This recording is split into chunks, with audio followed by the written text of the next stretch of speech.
Ndi nthawi ya nkhani pano pa Zodiak ndipo okupatsirani ndine Robert Kaluwa. Payamba tione mitu ya nkhanizi.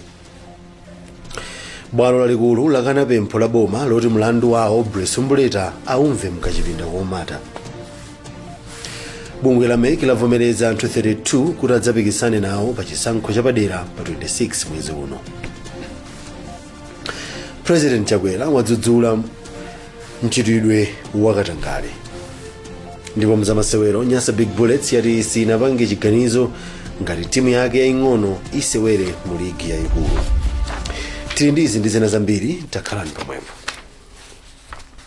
Bwalo lalikulu ku Lilongwe lakana pempho la mbali ya boma lakuti mlandu wa mkulu wakale wa bungwe la MBC awo Bressumbuleta aumve mkachipinda komata. Koma Judge Professor Redson Kapindu yemwe akumva mlandu wayika ndondomeko zina zotetezera mboni za boma zomwe ndi kuphatikizapo kuti asamatchule mayina eni zisanapereke umboni zili mchipinda, komanso kuti atola nkhani asamajambule mbonizo. Asumbuleta waganizira kuti amakakamiza amayi ogwira ntchito ku MBC kuchita nawo zachisembwere. Zambiri mulipotili lomwe alemba Winston Kayimira.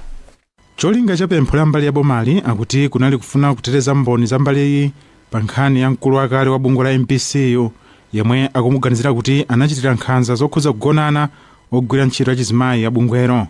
Judge Professor Redson Kapindu wati kumva mlandu poyera kungathandize anthu kukhulupirira ndondomeko yonse.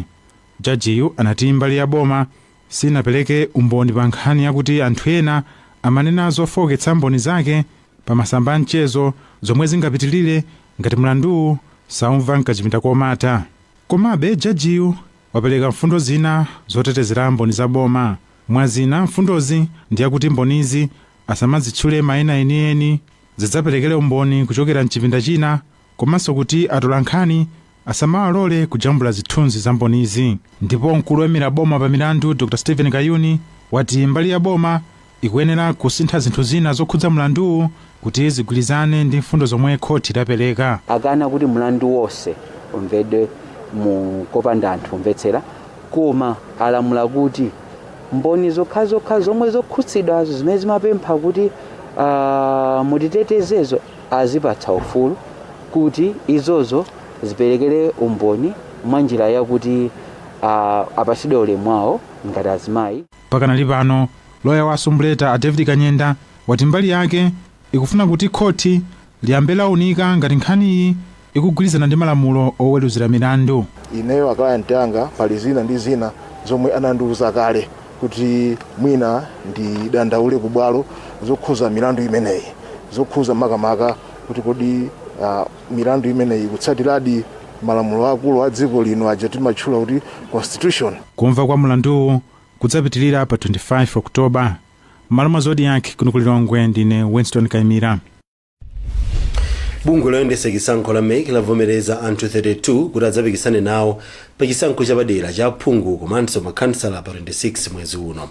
Anthu 22 akuyembekezeka kudzayimira pa chisankho cha phungu pomwe 10 adzapikisana nawo pa chisankho cha khansala.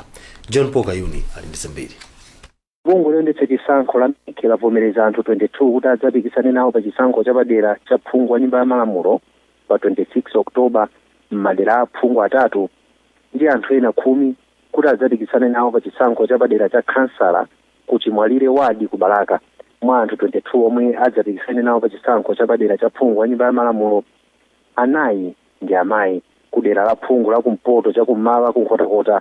Anthu 5 ndi omwe adzapikisane nawo, pomwe pali amayi 3 ndi abambo 5. Anthuwa ndi Apanji Chirambo, achipani cha Assembly for Democracy and Development ADD, Asilva Aisha achipani cha DPP, Achimwemwe Chidothe achipani cha UDM, Overstone Kondowe achipani cha MCP, Patrick Kampariro achipani cha Ford, Aleki Kamangeni UDF, ndi anthu ena 3 oyima paokha omwe ndi Gift Mbuna, Zerita Banda ndi Franklin Lonam. Kudera phungu la pakati cha kummawa kudedza anthu 5 ndi abambo, pomwe mmodzi mwa iwo ndi mayi. Anthuwa ndi Patrick Siwinda UTM, Joshua Malango MCP, Eliot Kasawala DPP, ndi anthu ena oyima paokha omwe ndi Alaudon Malinga Moyo Phiri, Solomon Mkomba Kachitsa, a Bonix Malunga ndi a Rogen Conex Gondwe. Ndipo kudera kummawa kumzimba anthu 6 ndomwe adzapikisane nawo, ndipo osewa ndi abambo. Anthuwa ndi a Bomlax wachepa Phiri, a Ford, a John Chumandimame Phiri a chipani cha Freedom, a Christopher Mnyenyende a chipani cha UTM, a Donix Muva a MCP, a Wesley Kumwenda a DPP ndi Dr. Ruben Ngwenya omwe ndoyima paokha malinga ndi MEC. Anthu 73,701 ndo adzaponye voti pa chisankho chapadera cha phungu wa nyumba ya malamulo. 18,834 mwa iwo kuchokera kumpoto kumzimba, 25,231 kunkhotakota, ndipo 29,636 kuchokera kudetsa kuchimwalire ward malinga ndi bungweli. Anthu 13,587 ndomwe akuyembekezeka kuzaponya voti. Malo mwa Zodiak kunkhotakota, ndine John Paul Dayoni. Ripoti lokhudza kulimbikitsa ntchito yochepetsa mavuto omwe amadza kamba kakusintha kwa nyengo lati nkoyenera kuti mayiko omwe akakhale nawo pa msonkhano wa dziko lonse oona za kusintha kwa nyengo adziona kusintha kwa nyengo ngati ngozi ya dzidzidzi. Bungwe la Jesuit Center for Ecology and Development JCED linatsogolera akuluakulu oona za chilengedwe kukhazikitsa ripoti ili lero ku Lilongwe. Mmodzi mwa akuluakulu a bungweli atione Matthews Pandapanda wati ripoti ili lithandiza kupititsa patsogolo ntchito zochepetsa kusintha kwa nyengo. Chimwemwe Padatha walemba ripoti ili. Mabungwe omwe siaboma tsopano ati ripoti ili ndi ngodya lokwaniritsira zolinga zawo zochepetsa vuto la kusintha kwa nyengo. Zina zomwe zili mu ripoti ndi kuti mayiko azika ndalama zochuluka pofuna kukwaniritsa mapangano okhudza kuthana ndi kusintha kwa nyengo. Komabe ripoti ili kuti mayiko otukuka sakuthandizabe mayiko omwe anakatukuka ngati Malawi pa ntchito zolimbana ndi mavuto akusintha kwa nyengo. Ndipo a Dominic Nyasulu wa bungwe la National Youth Network on Climate Change akukhulupirira kuti ripoti ili lilunjika pa ntchito zomwe mabungwewa akuyenera kuchita pofuna kuchepetsa vutoli. Ripoti kutipasa data kapena ndondomeko zimene kusintha kwa nyengo kuyendera komanso chiopsezo chimene achikubwera kamba ka chitocho zimene tikupanga. Choyambirira mu ripoti imene ikukamba kuti ndi mmene zinthu zilili panopo ngati sichitapo kanthu ndiye kuti tiyembekezere kutentha kwambiri. Ndipo mmodzi mwa akuluakulu a nthambi yoona zachilengedwe Ayamikani Idris ati njira zosiyanasiyana zikuyenera kuti zigwire ntchito pofuna kukwaniritsa khumbo lochepetsa vuto la kusintha kwa nyengo. Ndipo ati kupanda kutero mavutowa akhoza kupitirira. Nde ngati boma la Malawi pa nthawi inoyi ndi nthawi yabwino kwambiri chifukwa pompano mu Juni pompano tatumiza ripoti imene ikuonetsa malingaliro athu zokhumba zathu zimene Malawi ikufuna kukwaniritsa pakuchepetsa kusintha kwa nyengo komanso pakulimbikitsa anthu kuti tipange adapt. Msonkhano wa namba 26 oona za kusintha kwa nyengo pa dziko lonse ubweretsa pamodzi atsogoleri a mayiko, ndipo msonkhanowu uchitika kuyambira pa 31 Oktoba mpaka pa 12 Novemba ku UK. Ndine Chimwemwe Padatha m'malo mwa Zodiak. Akuluakulu a nthambi yoona za ngozi zogwa mwadzidzidzi ati boma layamba kuwunika lamulo loona ngozi zogwa mwadzidzidzi pofuna kukhazikitsa mgwirizano pakati pa magulu omwe amathandiza ngozi zotere zikachitika. Kulephera kugwira ntchito mothandizana ndi kupatsana mpata akuti ndi limodzi mwa mavuto omwe amapezeka pa ntchito yolimbana ndi ngozi zogwa mwadzidzidzi. Zambiri mu ripoti ili lomwe walemba Winston Kayimira. Ngozi zodzaka mpaka kusintha kwa nyengo, ngozi zapansewu komanso nthenda ya COVID-19 akuti tsopano ndi mavuto akulu omwe akuphetsa anthu ochuluka, kuonongetsa katundu komanso ndalama za nkhaninkhani m'dziko lino. President Lazarus Chakwera wati mwachitsanzo ngozi ya madzi osefukira yomwe inachitika kamba ka mphepo ya Cyclone Idai mchaka cha 2019 inaphetsa anthu 60. Poyankhula pa za tsiku lokumbukira ntchito yolimbana ndi ngozi zogwa mwadzidzidzi pa dziko lonse, Presidentiyo anati dziko lino ikufunika $1.4 billion za ku America pa ntchito yobwezeretsa zinthu mchimake pakutha pa ngozi zogwa mwadzidzidzi. Presidentiyo anatsindikanso kufunika kwakuti anthu m'dziko lino achilimike popewa muliri wa COVID-19 komanso ngozi zapansewu zomwe zikupitilira kutenga miyoyo yochuluka. President Chakwera anatinso ntchito yolimbana ndi ngozi zogwa mwadzidzidzi ikufunika kuchilimika maka pothana ndi ogwira ntchito ya zomangamanga omwe amagwira ntchito yosalongosoka. Pakanali pano komishona wa nthambi ya zangozi zogwa mwadzidzidzi a Charles Kalemba wati ndondomeko yonikanso malamulo pa ntchito ili mkati mwa zina pofuna kuti mabungwe osiyanasiyana asamagwira ntchito zofanana. Kuyoku chifukwa chakuti kwambiri timayang'ana kuti zichitike ndiye tipeze chochita, tikuononga ndalama zambiri kwambiri ngati dziko. So chimene tikupanga panopa ndi kukonzanso malamulo athu ndi ndondomeko zathu kuti malo modikira kuti zichitike tiziyang'ane zinthu zija kuti zisanachitike ifeyo tipeze chochita, kusonyeza kuti ngati pa nkhani ya chuma tichipulumutse chuma chija chisanonongeke. Pakanali pano mmodzi mwa akuluakulu a bungwe la Malawi Red Cross Society achisomo teputepu wati vuto lakuchepa kwa ndalama likusokoneza ntchitoyi. Ntchito tikugwirira limodzi komano mwina kunkhani ngati ya zachuma komanso mwina ma resources osiyanasiyana boma limatha kuperewedwa monga ngati Malawi Red Cross komanso mabungwe ena timatha kubwera chifukwa cha maudindo athu osiyanasiyana kuthandizana limodzi ndi cholinga choti kuti vuto lililonse limene likupezeka tigwirire limodzi. Moto wa dziko lino pokumbukira tsikuli unakhazikika polimbikitsa mgwirizano polimbana ndi ngozi zogwa mwadzidzidzi. Malo mwa Zodiak kuno kulilongwe ndine Winston Kaimira. Nduna yoona zamalimidwe a Robin Law yati ndalama zokwana 180 billion zomwe maiko aku Ulaya anapereka ndikugwiritsa ntchito zokhala ndi chakudya chokwanira ndi chopatsa thanzi zathandiza kulimbikitsa alimi kukhala ndi mtima olimbikira kugwira ntchito. Polankhula mboma la Mulanje lachitatu pomwe anakayendera minda ya nthochi, alowe pamodzi ndi akazembe a maiko aku Ulaya anati unduna wawo ndi wokonzeka pofuna kubwezeretsanso ulimi wa nthochi mdziko lino pofuna kulimbikitsa chitukuko. Zambiri mulipoteri lomwelemba Christopher Sande. Nduna yoona zamalimidwe a Robin Law, wachiwiri kwa nduna yoona za umoyo a Chris Kalamula Kanyasho ndi akazembe osiyanasiyana a maiko aku Ulaya kuphatikizapo kazembe wa EU a Rune Skinberg anakayendera alimi a nthochi mboma la Mulanje kukaona mmene akhala kulimbikitsira ntchito yoonetsetsa kuti ali ndi chakudya chokwanira komanso chopatsa thanzi. Alowe anati nzosangalatsa kuti alimi akhala kugwiritsa ntchito mapolojekiti akulima ndi afikepo a ndalama zokwana 180 billion kwacha pofuna kutukula miyoyo yawo. Nde mutaona tikafika pa tifikepo ndi zatutsa ukhondo zakudya zakasintha iwo atunda amene amatithandizira kuti ife tikalima agriculture ku Ministry of Health kuti kukhalenso zakudya zabwino. Takhala tudandaula ngati Mulanje district ndi dziko lonse nthochi zathu zinagwidwa chisaka, mapeto ake tikutenga nthochi ku Tanzania ndi Mozambique. Kazembe wa bunge la EU a Rune Skinberg wati ntchito zakulima ndi afikepo zathandiza kwambiri kutukula miyoyo ya anthu komanso kukweza chuma cha dziko lino. Ngakhale alimi ayamikira boma ndi maiko ndi mabungwe othandiza akunja, alimiwo kuphatikizapo a Bison Basali, a Luce Mpenda ndi Group Village Chairman Mulunguzi andi alamfumu Juma apempha boma kuti liwonetsetse kuti alimi akupitirira kudzala nthochi zochuluka. Pakadali pano mapolojekiti akulima ndi afikepo akuchitika maboma 14 mdziko lino kuphatikizapo maboma a Nsanje, Chikwawa, Mulanje, Kasungu, Nkhata Bay ndi Karonga. Malo mwa Zodiak kuchokera mu mzinda wa Blantyre ndine Christopher Sande.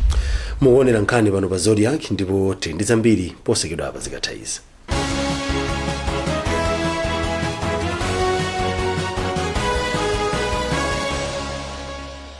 We all start differently, but we can all start with the strongest protection. Because some start early, others start late. Some from little homes, others from big ones. Some start together, or all on their own. It doesn't matter how you start, as long as you start strong. With new Colgate's Maximum Cavity Protection. Now with fluoride plus arginine for 4 times more strengthening power. So that you can give them the strongest start to their day. Colgate. Start strong, stay strong. Have you ever wondered what it would be like if your bank was really there for you, as they say? We mean really there for you when you need to recharge. Your most intimate moments. You got it right here.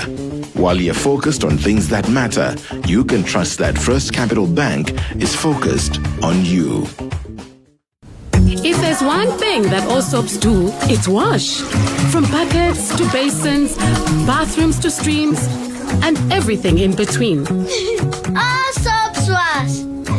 Yeah. Yes, but Protex is different.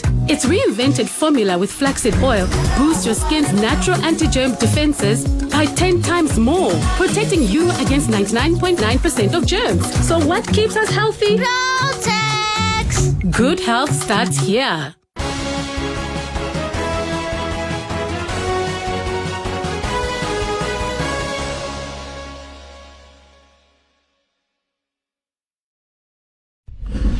takulandiraninso ku nkhanizi tione mitu yake tisanapitirire. Bwalo lalikulu lakana pempho la boma loti mlandu wa Aubrey Sumbuleta aumve mkachipinda komata. Bungwe la MEC lavomereza anthu 32 kuti adzapikisane nawo pa chisankho chapadera pa 26 mwezi uno. President Chakwera wadzudzula mchitidwe wakatangale. Ndipo mzamasewero timu ya Big Bullets yati sinapange chiganizo ngati timu yake yaing'ono isewere mligi yaikulu. Popitirira ndi nkhanizi, President Lazarus Chakwera watsindika kufunika kwa mgwirizano pakati pa Malawi komanso mchitidwe wa ziphuphu kuti dziko lino likwaniritse kukhala lodzidalira. Achakwera anena izi ku Lilongwe pamwambo wokhazikitsa ntchito yomanga ofesi zalikulu la mpingo wa Malawi Assemblies of God. Mtolankhani wathu Western Guta anali kumeneko. Mtsogoleri wa dziko linoyu wapempha Malawi kuti alimbikitse umodzi pothana ndi katangale yemwe wati wamera mizu mu ntchito zomangamanga kuti dziko lino likhale ndi nyumba zamphamvu molingana ndi ndondomeko zachitukuko za mchaka cha 2063. Achakwera alankhula izi ku Lilongwe pamwambo wokhazikitsa ntchito yomanga likulu latsopano la mpingo wa Assemblies of God komwe ayamikira mpingowu kamba ka nyumbayi yomwe wati idzakongolesa mzinda wa Lilongwe komanso kuthandizira mapulani aboma okhala ndi nyumba zabwino. Iwo aonjezera kuti mpingowu womwe umange nyumbayi pogwiritsa ntchito msonkhasonkha wa mamembala ake ndi ena akufuna kwabwino ndi chitsanzo chomanga Malawi watsopano wodzidalira. Mukachitafuwa mafurenza wakafika level yakuti mukafika pa slab level achitaispect zinthu zambiri zikumangidwa kwathu kuno adalekanso ma inspection muyambireso zimenezo ona pomeya muli pompano chifukwa wena amangofuna njira zachidule kuti azingomanga zinthu nthawi ya ngozi ngati ino nyumba zizikhalaso zolimba kuti zikatipeza ngozi zisamangopita ndi mphepo. Mtsogoleri wa Assemblies of God Bishop David Dube wati ngakhale ntchito ili yayikulu inoyi ndiyo nthawi yomanga Malawi yemwe wakhala otsalira pa nkhani yachitukuko. Nkhani ya kumanga kapena kuti Malawi adzuke nkhani imene ikuyankhulidwa paliponse. Andali akuyankhula, a business akuyankhula, amachurch akuyankhula, aliyense akuona kuti ndithu nthawi yakwana. Palibe chifukwa choti Malawi ikhale yotsalira mbuyo. Anthu ambiri akumayankhula kunena kuti maiko ozungulira Malawi akuchita bwino koma ife tikukhala tamene tikusalira. Chimene chikufunika chone kuti tizuke aliyense Malawi atengepo gawo, aliyense Malawi atsimikize mkati mwa mtima wake kuti tiye timange. Ndizoonadi ngati Malawi ingasinthe, wosintha Malawiyo ndife pano a Malawi, si mzungu kapena munthu wina aliyense ochokera kunja, sizingatheke. Mpingo wa Malawi Assemblies of God womwe ati unayamba zaka 70 zapitazo ndipo unatengerapo mwayi kuti ichi ndi chiyambi chomanga Malawi watsopano ukugwira ntchito ya zaka zisanu yomanga nyumba ya makonoyi yomwe ati idya pakati pa 500 ndi 800 million kwacha. Malo mwa Zodiak ndine Western Guta. Mchitidwe wokupha nyama za munkhalango yotetezedwa ya Vaza ukuyembekezeka kuchepa potsatira ntchito ya 1 billion kwacha yomanga mpanda wa nyetsi za magesi amphamvu ya dzuwa mozungulira nkhalangoyi. Mpandawu udutsa mtunda wa 70 km. Nduna yona zokopa alendo nkhalango komanso nyama zotetezedwa Amaiko Usi yatsigulira ntchito yomanga mpandawu ndipo inati anthu oyandikira awapatse njira zina zopezera thandizo kuti asamale nkhalangoyo. Anjira Mkandawire ali ndi zambiri mulipoteri. Kwa nthawi yayitali kwakhala kuli mikangano pakati pa boma ndi anthu ozungulira nkhalango yotetezedwa ya Vaza m'boma la Lumphi ndi Mzimba pa nkhani yopha nyama zotetezedwa komanso komwe nyama zakhala zikuononga miyoyo komanso mbewu za anthu. Koma ntchito yomanga mpanda wa magesi oyendera mphamvu ya sola kuzungulira nkhalangoyi uthetsa mavuto onsewa. Pokhazikitsa ntchito yomanga mpandawu nduna yona zokopa alendo nkhalango komanso nyama zakutchire Amaiko Usi ati mpandawu ndiofunikira kwambiri kuti miyoyo ya anthu itetezedwe komanso zinyama, koma chofunikira kwambiri ndi kuwapasa anthu ozungulira nkhalangoyi njira zina zoti adzitha kupitirira kupindula ndi nkhalangoyi. Nkhalangozi, nyamazi mulungu anapereka kwa Malawi kuti azipindulapo. Ndiye pamene tabwera ndikuwatchingira kuti musapite tisonyeze kunena kuti pali phindu lawo, sikuti tiyang'ane kwambiri moyo wa nyama zokha osayang'ana moyo wa munthu. Ndiye pakali panofa tizenda limodzi kuti nyama yapindula izi munthu so wapindula izi. Wachiwiri kwa mkulu wa zachitukuko ku ofesi ya kazembe wa dziko la Germany mdziko muno Anut Gumart ati ntchitoyi silunjika poteteza nyama zokha koma kuti ilinso ndi magawo a ntchito zotukula miyoyo ndi chuma cha manja opitirira 100,000 omwe anazungulira nkhalangoyi kuti asamatengenso ulenje wa nyama zotetezedwa ngati njira yopezera ndalama.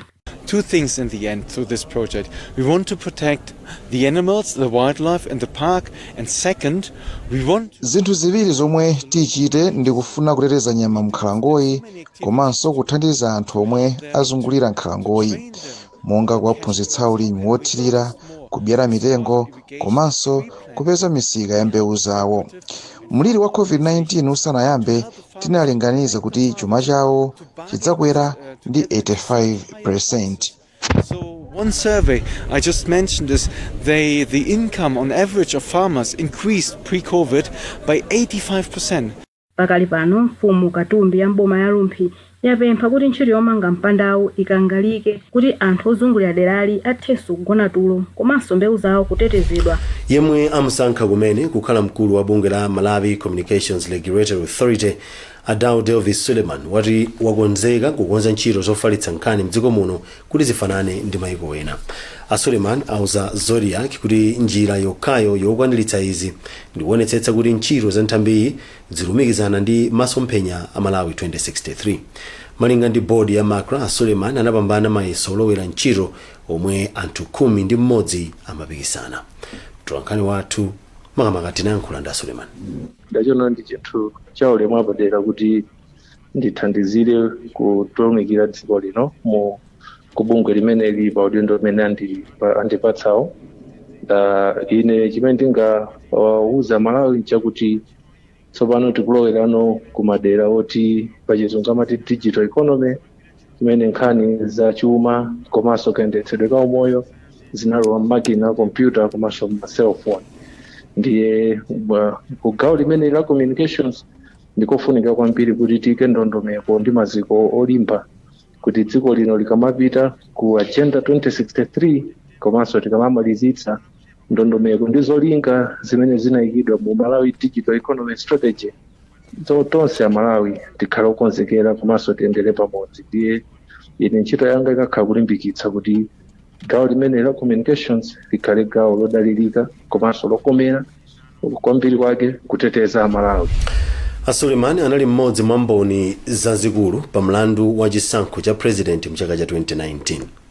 Kodi pali mgwirizano uliwonse ndi una yazofalitsa nkhani ya gospel kazako akuti ayi, boma likusankha anthu maudindo malinga ndi kuthekera kwawo komanso potsata ndondomeko zoyenera.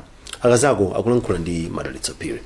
Choyambirira tikufunafuna anthu amene amatha ntchitoyo, tikufuna anthu amene anaphunzira bwino za ntchito imeneyo komanso anthu amene andi experience pa ntchito imeneyo, anthu amene amatha, anthu amene angathe kuchita zinthu zoonera kuti zipititse patsogolo ntchito imene apatsidwayo. Mwachitsanzo ku Makra, Malawi Communications Regulatory Authority, pakali pano pa bodi ya kumeneko yasankha Director General Mr. Daud Suleiman, amene ndi katswiri kwambiri pa nkhani ya ICT. Ukatswiri wake soliranso kuti kapena kupitirira kuseri, ndi ukatswiri woti wina aliyense akudziwa, agwira ntchito mabanka akuluakulu, agwira ntchito makampani akuluakulu a dziko lapansi, achita zinthu zosiyanasiyana zoonetsa ukatswiri awo pa ntchito imeneyi. Moti ifeyo ngati boma tili ndi chikhulupiriro kuti mmene apita ku Makram zinthu zambiri zisintha, komanso nkhondo zambiri zimene tikumenya, makamaka nkhondo zoonetsetsa kuti anthu mdziko munomo ICT ipite patsogolo, zonsezi tikuona kuti ziyenda bwino. Chachikuluso china chimene muyenera kuti ndipo mu nkhani za masewero, timu ya Nyasa Big Bullets yati sinachite chiganizo ngati timu ya ing'ono yake isewere mu ligi yaikulu kapenayi pamene inapeza malo mu ligi. Mmodzi mwa akuluakulu a timu iyi Albert Chigoga watiuza kuti msonkhano wa akuluakulu a timu iyi komwe akakambirana za nkhani uchitika posachedwa ku Blantyre.